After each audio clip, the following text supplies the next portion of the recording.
ஏக இறைவனின் சாந்தியும் சமாதானமும் நம் அனைவரின் மீதும் உண்டாவதாக. எல்லா புகழும் இறைவன் ஒருவனுக்கே. நம்ம தொடர்ந்து நிலவரங்களை பார்த்துட்டு இருக்கோம். இப்போது ரொம்ப ரெண்டு முக்கியமான விஷயங்கள் வந்திருக்கு. ஒண்ணு ஏமன்ல இருந்து போராளிகள் செய்த ஒரு பெரிய தாக்குதல் பத்தி வந்திருக்கு. இன்னொரு பக்கம் பார்த்தா சிரியாவில் இன்னுமே நிலைமை கை மீறி போயிருக்கு. இரண்டையுமே பார்த்தலாம். முதல்ல சிரியாக்குள்ள போயிடலாம். சிரியாவில் பாத்தீங்கன்னா நம்ம நேற்று என்ன சொல்லியிருந்தோம், ஹாமா பகுதியை பிடிச்சிட்டாங்க, அடுத்தது ஹோம்ஸ் தான் அப்படின்னு நம்ம சொல்லியிருந்தோமா. இன்னைக்கு பார்க்கும்போது இன்னுமே முன்னேறி வந்திருக்காங்க. சொல்ல போனா அடுத்தடுத்து பிடிச்சிக்கிட்டே இருக்காங்க. எதுவும் கஷ்டப்பட்டெல்லாம் பிடிக்கிற மாதிரி தெரியல. போன வாரம் தான் நம்ம வீடியோல சொல்ல ஆரம்பிச்சோம் இப்படி ஒரு சிரியால விவகாரம் நடக்குதுன்ட்டு. ஆனா இந்த வாரம் தான் வந்திருக்குது. அதுக்குள்ள பார்த்தா பல பகுதிகளை பிடிச்சிக்கிட்டே இருக்காங்க. ஏதோ எதிர்ப்பே இல்லாம பிடிக்கிற மாதிரி தெரியுது. அதாவது சண்டை போட்டு யுத்தம் எல்லாம் செஞ்சு அந்த மாதிரிலாம் எதுவுமே தெரியவே கிடையாது. ஏன்னா இப்ப காசாக்குள்ள 1.25 வருஷமா சண்டை நடந்துட்டு இருக்கு. இன்னைக்கு வரையும் ஒரு இடம், அதாவது வடக்கு காசாவை நாங்க கண்ட்ரோலுக்குள்ள கொண்டு வந்துட்டோம் அப்படின்னு இஸ்ரேலால சொல்ல முடியல. ஏன் சொல்ல முடியல? ஏன்னா அங்க இருக்கக்கூடிய மக்கள் காலி பண்ண மாட்டேங்கிறாங்க. அங்க இருக்கக்கூடிய போராளிகள் தொடர்ந்து சண்டை போட்டுட்டு இருக்காங்க 1.25 வருஷமா. யாரை எதிர்த்து? இஸ்ரேலை எதிர்த்து. இஸ்ரேல்கிட்ட இல்லாத பலமே இல்லை. எல்லா பலத்தையும் வச்சு அங்க அடி வாங்கிட்டு தான் இருக்காங்க.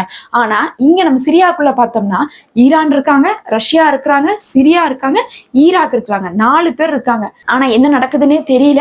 அப்படியே ஈஸியா பிடிச்சிட்டு போயிட்டு இருக்காங்க. ஒட்டு மொத்தமா பார்க்கும்போது காரணமே துருக்கி தான். துருக்கியுடைய பேக்கப் ஃபோர்ஸ் தான் அங்க பிடிச்சிட்டு இருக்காங்க. எஸ்டிஎஸ் சொல்லக்கூடியவங்க அப்படியே ஈஸியா பிடிச்சிட்டு இருக்காங்க. பல பகுதிகளை முன்னேறிட்டே இருக்காங்க. இன்னும் 2 நாள் போனா போதுமாட்டிருக்கு, முழுசா எல்லாத்தையும் பிடிச்சிருவாங்களாட்டிருக்கு. பத்தாவதுக்கு நேத்து நம்ம என்ன சொன்னோம், ரஷ்யா அங்க இருக்கக்கூடிய பகுதியில இருந்து காலி ஆயிட்டு இருக்காங்க, அவங்களுடைய ஆயுதங்களை எல்லாம் எடுத்துட்டு அப்படின்னு நம்ம சொன்னோமா. இன்னைக்கு பார்க்கும்போது ஈரானும் அந்த மாதிரியான சில வேலைகளை பண்ணிருக்காங்க. ஈரானுடைய அங்க ஒரு சில போர்சஸ் இருக்கு. அந்த போர்சஸும் என்ன பண்றாங்கன்னா காலி பண்ணி போயிட்டு இருக்காங்க. அங்கிருந்து ஈஸியா இவங்க பாட்டு அவங்க வர்றதுக்குள்ள நம்ம கிளம்பி போயிடலாங்கிற மாதிரி போயிட்டு இருக்காங்க. ஏன்னா நிலைமை அந்த அளவுக்கு கைமீறி போயிருக்கு.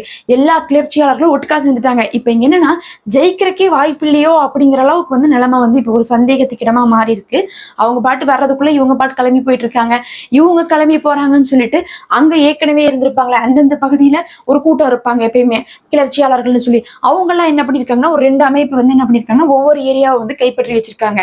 இப்ப துருக்கியுடைய பேக்கப் ஃபோர்ஸ் அப்படியே மேல இருந்து இறங்கி வந்துகிட்டு இருக்காங்க. கொஞ்சம் கொஞ்சமா இப்ப ஹாமா பகுதிக்கு வந்துட்டு இருக்காங்கன்னு வச்சுக்கிட்டா, அந்த பகுதியில இருக்கக்கூடிய ஈரான் என்ன பண்ணிட்டாங்க, காலி பண்ணி போயிட்டாங்க அதுக்கு அடுத்த பகுதியில இருந்து.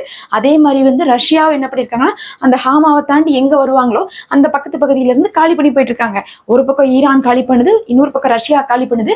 அந்த 2 பகுதிகளிலுமே ஏற்கனவே இருக்கக்கூடிய கிளர்ச்சியாளர்கள் அவங்கள சின்ன சின்ன குரூப், அவங்க திடீர்னு இன்னைக்கு எங்கிருந்து முளைச்சு வந்தாங்கன்னு தெரியல. அவங்க எல்லாம் அந்தந்த பகுதியை கைப்பற்றி வச்சுக்கிறாங்க. சரி, துருக்கியுடைய பேக்கப் ஃபோர்ஸ் வந்துட்டு இருக்கு, அதுக்குள்ள நம்ம பிடிச்சி வச்சுட்டு அவங்க நம்ம இதுக்குள்ள விடாம வச்சுக்கலாம். இந்த ஏரியா நம்ம கண்ட்ரோல், அந்த ஏரியா அவங்க கண்ட்ரோல்னு சொல்லிட்டு இப்ப கிளர்ச்சியாளர்களா எங்கெங்கயோ கிளம்பி சிரியா முழுசுமே துண்டு துண்டா போயிட்டு இருக்குன்னு தான் சொல்லணும். நல்லா என்ன பண்றது, இஸ்ரேலுக்கு சாதகமா போயிருச்சு. அவங்களுக்கு தேவையான மாதிரி இப்ப நிலைமை மோசமா போயிட்டு இருக்கு.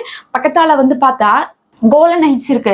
அடுத்தது கோலன் ஹைட்ஸை பிடிச்சிருவாங்களோன்னு பயந்துட்டு இப்ப என்ன பண்ணுதுன்னா இஸ்ரேல் ஏற்கனவே கோலன் ஹைட்ஸ் இஸ்ரேலுடைய கண்ட்ரோல்ல தான் இருந்துட்டு இருக்கு. அதனால அங்க ஆட்களை அனுப்பிட்டு நாம பிடிச்சி வச்சிருக்கக்கூடிய இடத்த நம்ம கண்ட்ரோல்லயே இருக்கட்டும்ங்கறக்காக இஸ்ரேல் ஒரு கூட்டத்தை அனுப்பிச்சுட்டு இருக்கு.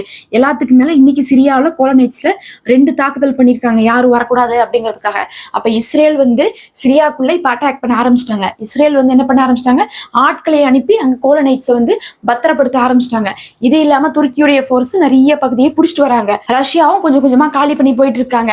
காலி பண்ணினா முழுசா காலி பண்ணிட்டாங்கன்னு நம்ம சொல்லக்கூடாது. அதாவது இந்த இடத்துக்கு வரப்போறாங்க அப்படிங்கறனால என்ன பண்றாங்க, இந்த இடத்துல இப்ப சேஃப் இல்லைங்கிறனால வேற இடத்துக்கு போறாங்க. டமாஸ்கஸ்க்கு போறாங்க எல்லாருமே.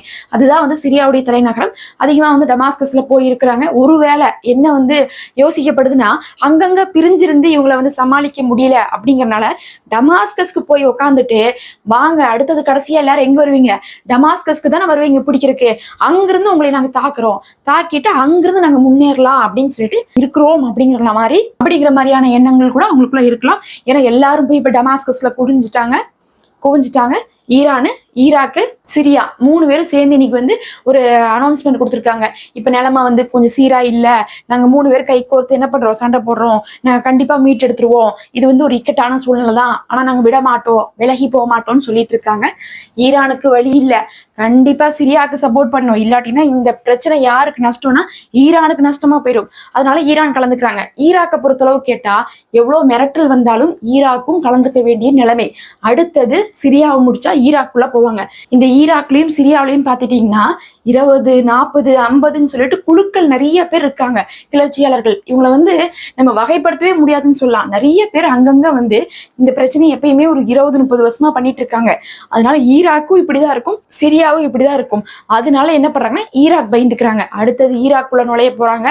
அதுக்கு முன்னாடி ஈராக்ல இந்த பிரச்சனை வரக்கு முன்னாடி நம்ம சிரியாவில அமுத்தலான்னு சொல்லிட்டு ஈராக்கும் கை கோர்த்திருக்காங்க. இந்த நிலைமையில இந்த வேர்ல்ட் ஸ்ட்ரீட் ஜேர்னல் இருக்கு பாருங்க, அமெரிக்காவுடைய ஊடகம், அவங்க என்ன சொல்லியிருக்காங்கன்னா ஜோர்டானும் எஜிப்டும் வந்து அழைப்பு கொடுத்திருக்காங்க. யாருக்கு அழைப்பு கொடுத்திருக்காங்கன்னு பார்க்கும்போது சிரியாவுடைய ஆசாத் அவர்களுக்கு. ஆசாத் அவர்கள் தான் வந்து பிரசிடென்டா இருக்காங்க. அவருக்கு அழைப்பு கொடுத்திருக்காங்களாமா. நிலைமை கைமீறி போச்சு, கொஞ்சம் வந்து எங்க நாட்டுல ஒளிஞ்சுக்கோங்க, அடுத்தது உங்களை என்ன பண்ணிடுவாங்க, உங்களைதான் வந்து தாக்குவாங்க, உங்களை அழிச்சிட்டு அந்த பதவியில அமர பார்ப்பாங்க, கொஞ்சம் கிளம்பி வாங்க, குடும்பத்தோட வாங்க, வந்து எங்க நாட்டுல இருந்துக்கோங்கன்னு சொல்லிட்டு ஜோர்டானும் எஜிப்டும் சிரியாவுடைய ஆசாத் அவர்களுக்கு அழைப்பு கொடுத்ததாக வேர்ல்ட் ஸ்ட்ரீட் ஜேர்னல் வந்து பத்திரிகையில போட, உடனே வந்து ஜோர்டான் வந்து ஊடக தர்மம்னு ஒண்ணு இருக்குது, தயவு செஞ்சு அதெல்லாம் மீறாதீங்க, நீங்க எதுக்காக வந்து இந்த பொழப்ப நடத்திட்டு இருக்கீங்களோ அதுக்கு கொஞ்சம் உண்மையா இருங்க, இதெல்லாம் நாங்க சொல்லவே இல்லை, யாரு கேட்டு வந்து ஜோர்டான் நாங்க சொல்லாதது வந்து நீங்க வந்து ஊடகத்துல போட்டிருப்பீங்கன்னு சொல்லிட்டு இன்னைக்கு ஜோர்டானுடைய அப்துல்லா அவர்கள் வந்து ஒரு மிரட்டி இருக்காரு வேர்ல்ட் ஸ்ட்ரீட் ஜேர்னல. அப்படின்னா என்ன அர்த்தம்னா அப்படி ஒரு விஷயத்த சொல்லல அப்படின்னு இவங்க சொல்றாங்க. இவங்க எப்படின்னா பூம்பர்க், அவங்களும் வந்து பாத்தீங்கன்னா அமெரிக்காவுடைய ஊடகம், அவங்க என்ன சொல்லியிருக்காங்க பத்திரிகையில, ரஷ்யா சொல்லிருச்சாமா எங்களால முடியல, உங்களை காப்பாற்ற முடியாது, நாங்க கிளம்பி ஓடுறோம், நீங்களும் தப்பிச்சு ஓடிருங்க அப்படின்னு சொல்லிட்டு சிரியாவுடைய பிரசிடென்ட் சொன்னதாக வந்து பூம்பர்க்ல வந்து போடப்பட்டுள்ளது. இதையும் வந்து ரஷ்யா சொல்லியிருப்பாங்கன்னா கண்டிப்பா சொல்லியிருக்க மாட்டாங்க. அப்ப இவங்களே வந்து இதை சாதகமா யூஸ் பண்ணி அங்க இருக்கக்கூடிய மக்கள் எல்லாம் வந்து பலவீனப்படுத்துறதுக்காக என்ன பண்றாங்க, இந்த மாதிரியான தகவலை எல்லாம் போட்டுட்டு இருக்காங்க. ஆனாலும் அங்க நிலைமை கொஞ்சம் மோசமா இருக்குது. இதுல இன்னொரு பிரச்சனை இருக்குது. லெபனான் வந்து பார்த்தா எங்க இருக்குன்னா, நம்ம சொல்ற சிரியாவில வந்து இப்ப எந்த பகுதி சொல்லிட்டு இருக்கோம், லடக்கியா பகுதி, ஹாமா பகுதி, இதெல்லாம் நம்ம சொல்லிட்டு இருக்குமே, அந்த பக்கத்து பகுதி என்ன இருக்குன்னு பார்த்தா லெபனானா இருக்கு. அதாவது சிரியாவும் லெபனானும் ஒட்டி ஒட்டி தான் இருக்கும், அது ரொம்ப பக்கம். அங்கிருந்து இதுக்கு வந்து நிலவழியாக அவங்களுடைய ஒரு பார்டர்ல இருந்து தான் இவங்க பார்டருக்குள்ள வர முடியும். அப்படி பார்க்கும்போது இப்ப லெபனான்ல என்ன பிரச்சனைனா, அங்க சண்டை போடுறவங்க அங்க முடிச்சுட்டு லெபனானுக்குள்ளேயும் இதே வேலையை பண்ணுவாங்களா அப்படிங்கக்கூடிய சந்தேகம் எழுந்திருக்கு.